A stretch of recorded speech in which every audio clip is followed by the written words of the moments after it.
অনূর্ধ্ব-17 sub চ্যাম্পিয়নশিপের ফাইনালে শ্রীলঙ্কায় আজ ভারতের বিপক্ষে টাইব্রেকে হারল বাংলাদেশ। ম্যাচের প্রথম থেকে শেষ পর্যন্ত বাংলাদেশের ছেলেরা অত্যন্ত সুন্দর খেলেছে, কিন্তু ভারতের সাথে তারা জিততে পারেনি।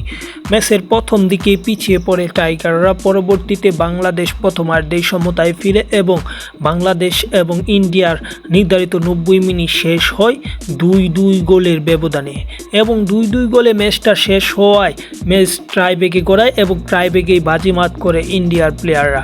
বাংলাদেশ প্রথম শট করলে বলতে গেলে প্রথম 2টি শটই বাংলাদেশের ফুটবলাররা মিস করে, অপরদিকে প্রথম 2 শটে গোল করে এগিয়ে যায় ইন্ডিয়া 4টি শট দিয়ে 4টি গোল করে, বিপরীতে বাংলাদেশ 3টি শট দিয়ে 1টি গোল করে এবং তাই ইন্ডিয়া ম্যাচটি সহজভাবে জিতে যায় এবং সপ্তমবারের মতো ইন্ডিয়া এই শিরোপাটা জিতে এবং ভারতের কাছে হেরে আবারও স্বপ্নভঙ্গ হলো বাংলাদেশের ফুটবল দলে।